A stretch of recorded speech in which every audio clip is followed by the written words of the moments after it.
Okay, so next point then we're going to move on to is going to be the synths. This is a very simple project. As you can see on the screen, we've only got 1, 2, 3, 4, 5, 6, 7, 8, 9 synths in this project.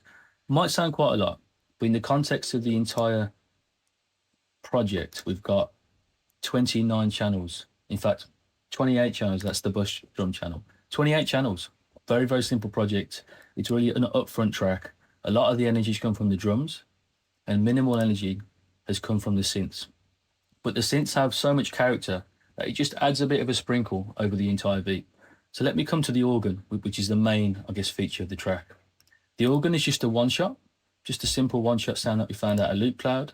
I don't know exactly which pack it is, but that's where it's come from, the DBS, wherever that is. You can find that on Loop Cloud. That's up to you to sort of dig and find that. But yeah, this is called the Farfeet organ. I'm going to play it on its own to give you context of how it sounds.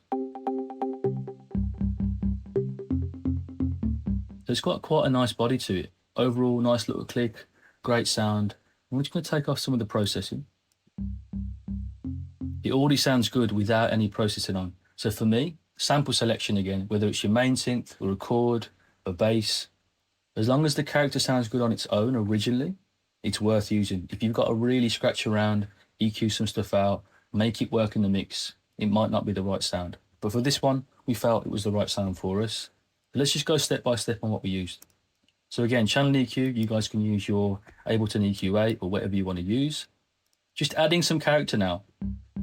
What we felt like with this one-shot organ, didn't have enough mid-range or enough click on it originally, but it's there. It just needs to be brought out the mix. So that's the first EQ, second EQ, bringing out some of the sub and the lower mids. We've got 88 Hertz there, 4 dB boost. We've got a 2 dB boost at 400 Hertz there. Another channel EQ here, just doing some of the sub on the low end, 120. I think one thing to take away, I guess, that from our processing is that we're sort of stacking EQs rather than doing everything on one. We're kind of doing it in different stages, adding a bit of character along the way. As we talked about in the previous section, the drums, we're using quite heavily the enveloper, as you guys can probably use a transient plugin in Ableton or a third-party one. We've used it again just to give some attack and punch on that organ, just making sure that it really whacks through the mix alongside the drums. Final parts then is going to be this multi-band EQ from FabFilter or the Pro MV. If I just play the actual organ loop, what we found was, when we played this original track in the clubs, what we were finding that some of the higher notes were really ringing through too much, having too much resonance. So we went back and tweaked it along the way, and we've added this like multi-band EQ just to give a bit of control on the higher notes. You can sometimes just turn the note down with the velocity, but sometimes it lacks a little bit of weight. The low end seems to go if you turn it down. So by doing this, we kind of maintain the low weight of the high note and just take down some of the resonance in the click of the higher note. It might sound kind of counterproductive. We have added some higher frequencies before in the past over here, but this is just taming whatever we've done so far, just kind of gelling everything that we've done, all of our processing. And then finally, what we used to use quite often is the LFO tool for like sidechaining. It's just a simple sidechain preset. You can draw your own sidechain. I'm aware that you can do a lot of different sidechains now using Shaperbox. You can use Nicky Romero Kickstart, which we've been using quite often more recently now. So there's so many different options for your sidechain, but for this one, we've used the LFO tool. And then finally, what I will say about these organ leads is to have some sort of echo or delay, just to give it bounce. So if I just play this organ now without any echo on it, it's going to sound completely different to what you've heard before on the record. Doesn't sound too bad. If I turn it on, you just hear it fills the gaps out and gives it a bit of a bounce. Especially when it comes to introducing this sub organ. I'll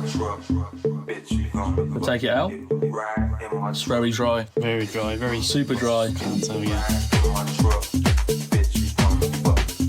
Just fills in the gaps and gives it a bit of bounce. So very, very important to use an echo on organs. Okay, let's move forwards then. So apart from the sub we've used from the organ, as well as the top part and all in one shot, We've also used something else just to back off the last part of the drop. We don't normally do this actually. So in this drop, I think it's a 45-second main drop. Normally it's a 1 minute drop, but we use a 45-second main part of it because we felt like the organ can get quite repetitive. The vocal we've used, which we'll come to shortly, can be quite repetitive. So we need to switch it up for a little bit. So sometimes we've been doing this recently where we have a different bass playing the same melody in the final 15 seconds of the drop, where we have got this lately bass from the brilliant Rolling Cloud, the dance tracks. It can be one of them plugins which is quite tricky to use because I think a lot of people have discovered the Rolling Cloud now. Nothing against the Rolling Cloud, I think it's beautiful, great plugin, but it is quite often overused. So make sure if you do use it these days to make it your own, really do make it your own. But in this production, we've kind of had it pretty standard, but we've heavily processed it. As you can see on the left-hand side, there's like 1, 2, 3, 4, 5, 6, 7, 8, 9 channel EQs. So even more. This is a crazy one. I wouldn't really recommend this, but I think it'll be interesting to break this one down. I'll just give you kind of context on how it sounds.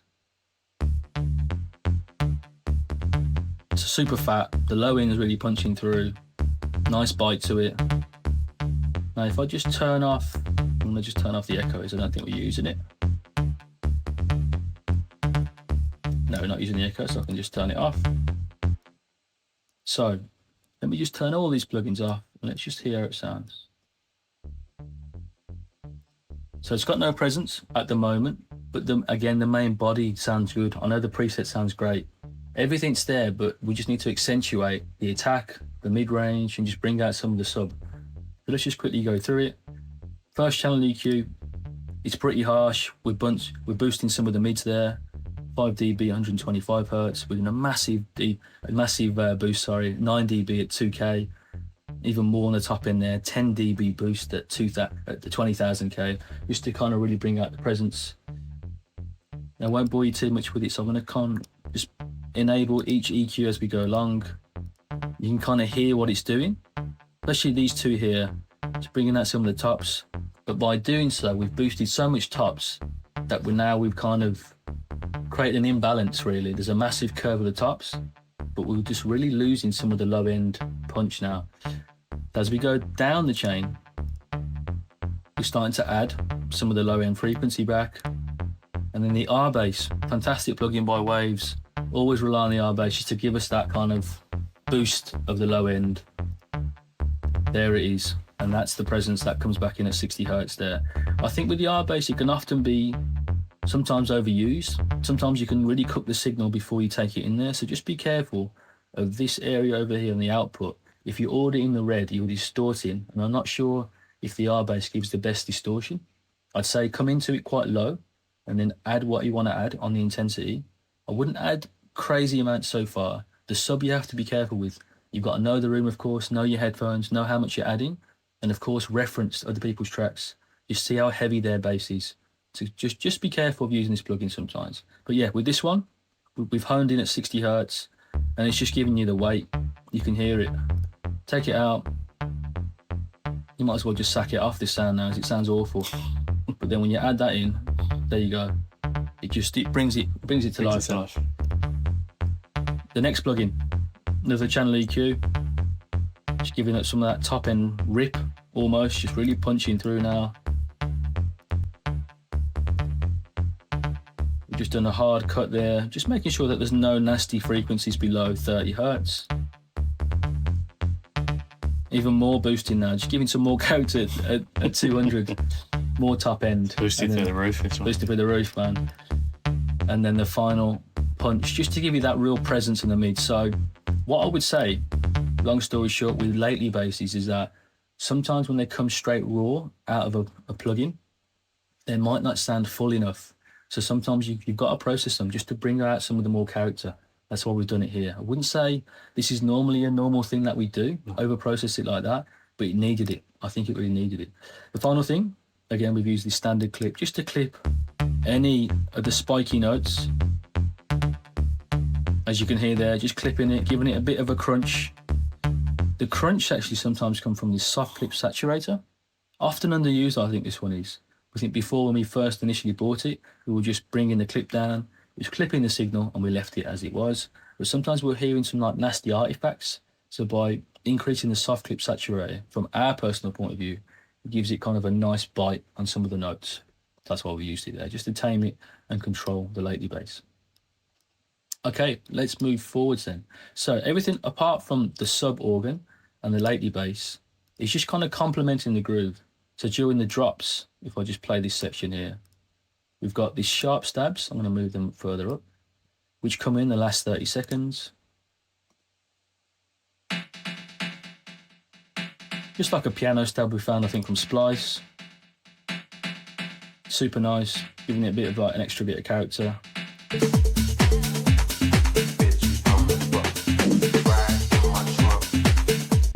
I think what we figured was that you only needed simple stuff just to kind of complement the groove, because the vocal's doing a lot of the work. You're singing the vocal, the organ's bouncing around, that's fine. Anything else just needs to be quite light just to supplement the groove. That's why that one came in very well and quite handy. And the final part, what's quite nice to do sometimes actually, is this little organ fill here. It's a very, very, very small thing you can hear. Ta-da.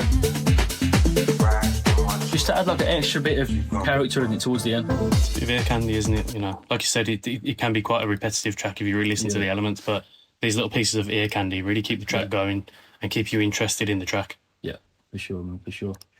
And the last part is this little gap garage. I don't know why we've called it that, but it's just like kind of like a synth that introduces you to the next section. So we'll just hear on its own for a sec in context, or out of context. Yeah, another one shot to come from another Splice job, little garage one shot.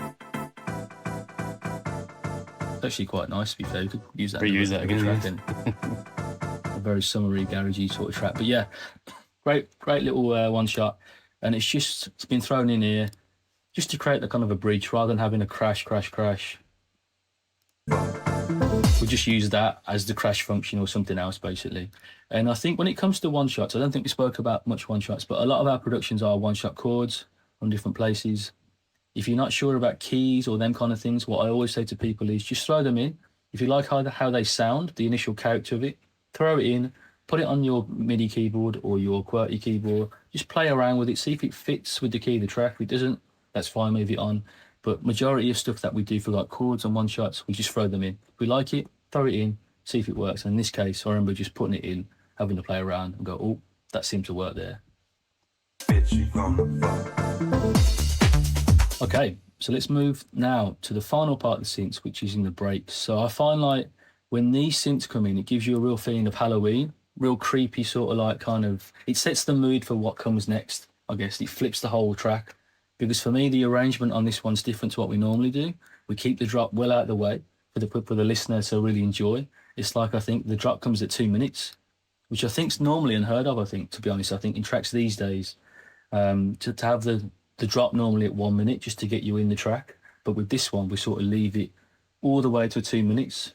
And it just didn't really give you any sort of hint of what's to come, I suppose. Like, it just comes in out of nowhere. That's what I love about the track itself, is that the organ kind of pronounces itself at like, what is it, 1 minute 58, and it comes to the drop 2 minutes 5 seconds in. So you're waiting a while for that kind of point. So what we wanted to do is build an intensity, I suppose. And some of these synths that were used, I think from the Roland Cloud, really gives you that kind of vibe in setting the tone, really.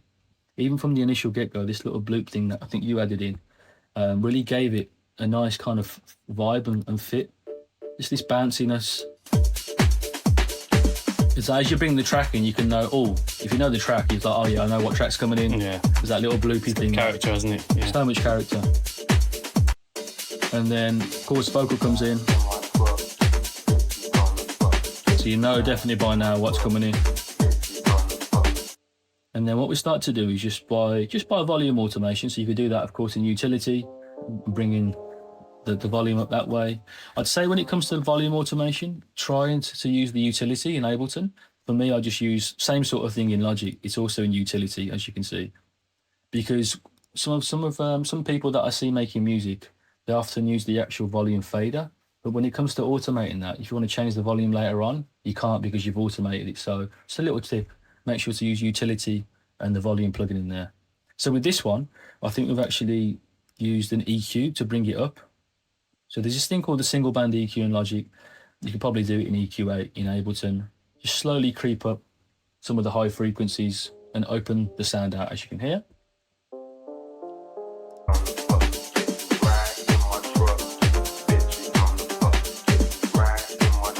So that's the break chords, and that's come from the D50. It's a harpsichord inside. It's a harpsichord sound, which would never really normally go to use, to be honest. I don't even know why we used it, but we just pulled the preset up. I think this come at a point where we probably newly downloaded Roland Cloud, wanted to go through some of the software and the synths. Pulled that one up, just seemed to work quite randomly. Put that little pattern in, the 3-note pattern. And then this little lead here underneath, also setting the sort of mood, giving you some high frequency bells, again from the D50, this Cosmo preset. And them two combined really give you a nice kind of creepy atmosphere. But the main star of the show for me is this little garage thing that kind of like really kicks in quite well. So if I introduce it from here.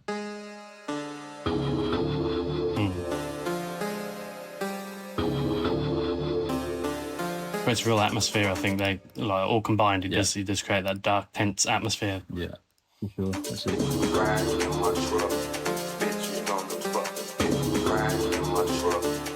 Because for me, I think from a listener point of view, from a rave or wherever you are listening to it, you're just not sure what's to come, but you know that you're sort of bought into it, or whatever's to come is going to come out of nowhere potentially. Because I wouldn't know where to go with that until everything drops off. And then to introduce the organ there, I think it's the perfect timing. So I think that's pretty much it for the synths now, from what I can see. That's everything that we've covered so far. But yeah, when it comes to sample choice, I think that's the biggest thing.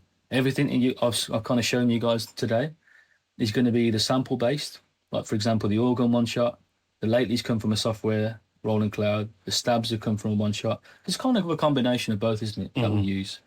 And I think trust your ears. The biggest thing I'd say to anyone, trust your ears. What do you like? What are your influences? Our influences are UK garage, some of the deeper house from like maybe 2010.